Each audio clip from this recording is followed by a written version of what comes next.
All right. Let's see here. What do we have next? Oh, we got this alien thing. Yeah. Yeah. Aliens. Alien. Mind control weapons. Aliens. So this is coming from the dailymail.co.uk.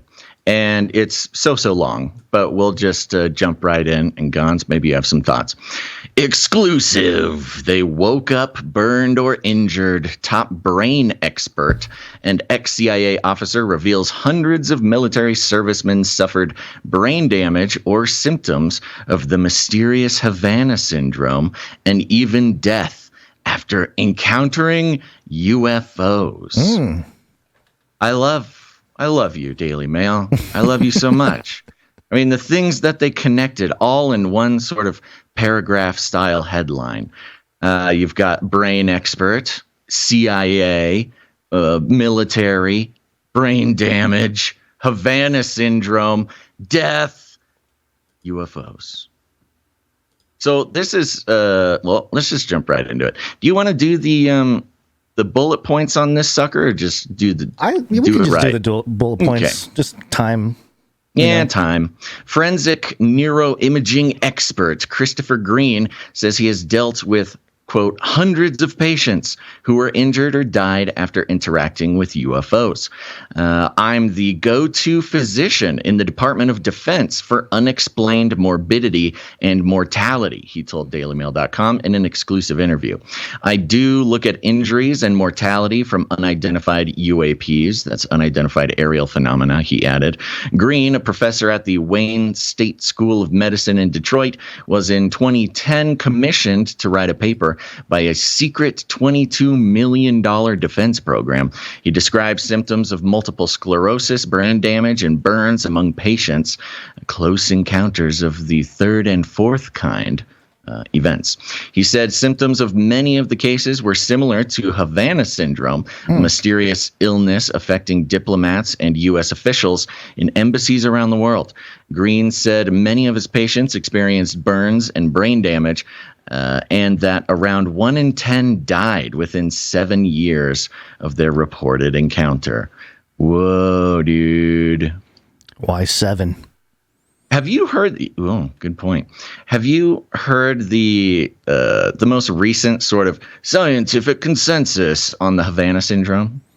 I have not. I haven't kept up on it. I know it hit the mainstream a year and a half ago, maybe 2 years ago or something like that. Sometime during COVID, they started actually caring about it and talking about it on the mainstream.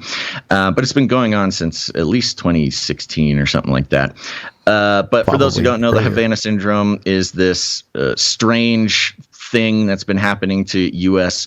Officials, diplomats, and things like that overseas, originally recorded in Havana in Cuba, where somebody reports hearing a strange noise and then a pressure in their head, and sometimes they barf or get disoriented, and it's long been sort of theorized, even before these reports, that it was some sort of directed energy weapon or microwave gun or something like that, where you could sort of secretly zap somebody's brain and cause problems. The most recent, again, mainstream scientific consensus is that it's a certain type of cricket.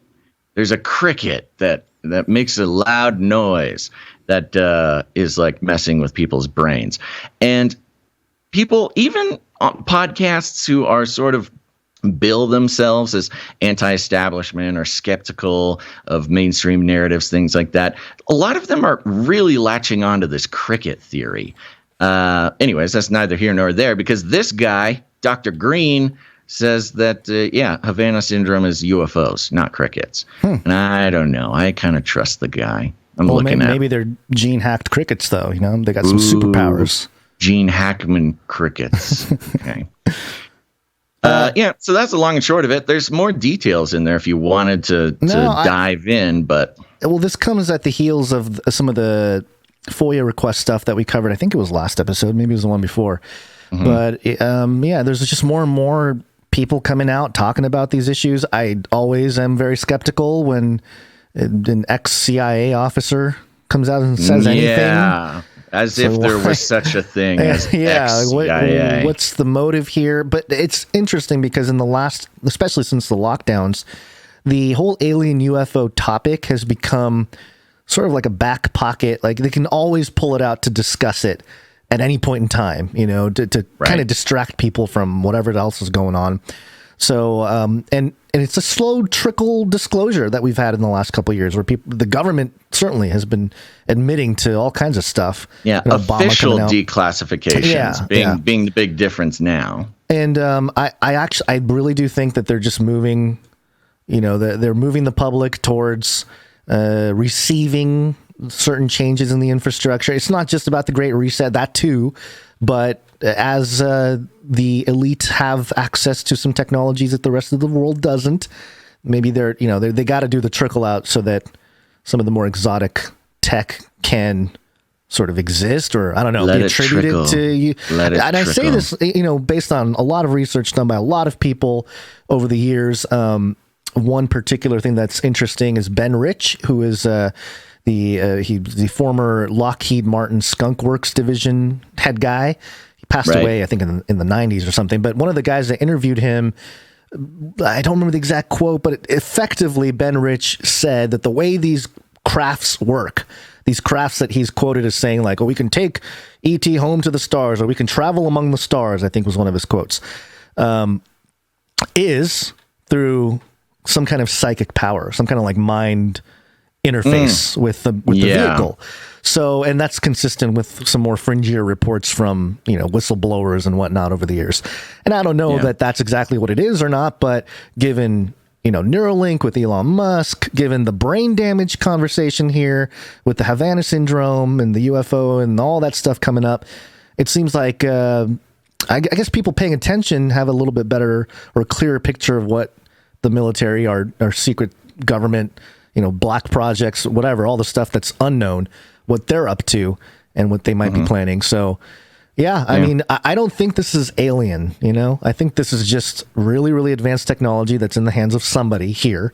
And perhaps their inspiration came from something beyond. But in terms of having it be used for good of humanity, I don't think that's going to happen quite yet. But anyway, there you go.